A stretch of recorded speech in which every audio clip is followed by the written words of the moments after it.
This customer got a way higher bill than initially expected. You see, my job was simply to remove this old switch and put up a new plug. This is a plug from the 40s or something, so yep, it's a little bit old. But the thing is, when I went to measure on the red ground wire, I realized the ground was gone. I thought, you know what, it may just be disconnected in the circuit breaker, let me just head over to the fuse panel. Note, these old fuses did not have a ground connection either. So sometime through many years, the ground connection had simply just disappeared for some weird reason. Most likely because it had been connected to a pipe or something that's no longer there. So I agreed with the customer that I would remove these two tiles, and with them above the ground I could put down a brand new ground rod. What's a ground rod? Well, it's a 2-meter long copper painted metal pole. And basically when this is underground, it creates a earth connection, a ground connection. Only problem is it's 2 meter long, and all of it has to be below ground because I like to do my job so you can't see I've been there. And sometimes when you're a meter down, you'd hit a rock and it's just restart and pull it all the way up again. Luckily, I have an attachment for my hammer drill so I don't have to hammer it all the way down. But while we are here, let me just ask you, how's your day going? Have to remember to like and share this video. I hope you have.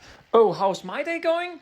Well, I mean, it's a sunny day, it's not too hot, and the day after this was a proper rainy day, so I'm happy I was outside on this day. But yeah, just speeding a little bit up, we got it all the way down underground. And with all of it underground, we're ready to put on a cable. Only issue is I don't have a cable out here yet, so yeah, I need to drill through the house to pull out a cable. I agreed with the customer to drill in from the outside from a very below height, because then I could make it visibly inside because it was out in a washing room, so it wouldn't matter too much that the cable would be visible on the inside. Oh yeah, I drill all the way through, popping out on the outside. I was hoping to get on the right side of this cabinet, and I did, so yeah, happy days right here. And yeah, just push out the new cable. Luckily it went all the way through, even though we have a few walls inside, but yeah, a little bit more cable needed. Right, there we go. And now it's time to attach the ground wire to the earthing rod. So there's a few different ways of doing this, and to be honest, I don't know which is better or which is worse, but I use this one simply because that's the thing my company always buys me. I find it very annoying to actually work with, but in the end it always ends up sitting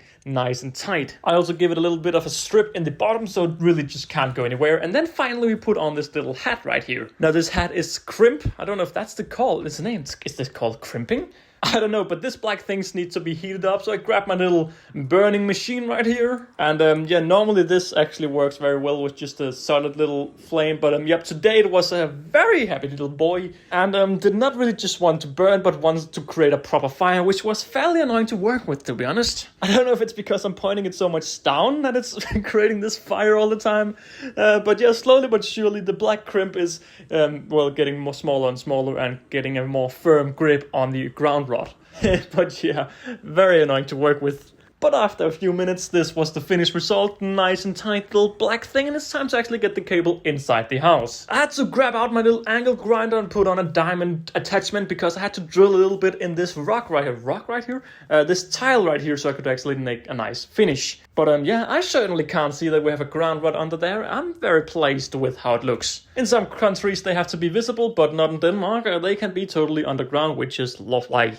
Alright, it's just time to put the cable into the circuit breaker or into the fuse board. And with that all done and dusted, the customer got the plug that they initially asked for. When I went to test the RCD, it's such an old RCD that it failed the test. It was too sensitive, so it reacted when it shouldn't react. So here we have the ground test. We're looking at a number that's below 1600, so a number of 18 is approved, and this is the RCD test not approving. So yeah, I had to switch out the RCD for a brand new one, and to do that I had to go in here and remove these old cables that run up to the meter. With all the power gone, I marked up which cables did what, and then it was just time to remove all of it. With the new RCD plugged in and mounted back on, I can yet again do an RCD test, and this time it of course approved. So with that being said, I could turn on the power, and that's how the customer got a way higher bill than initially expected. They got a new RCD and a brand new ground rod. Alright, thanks for watching.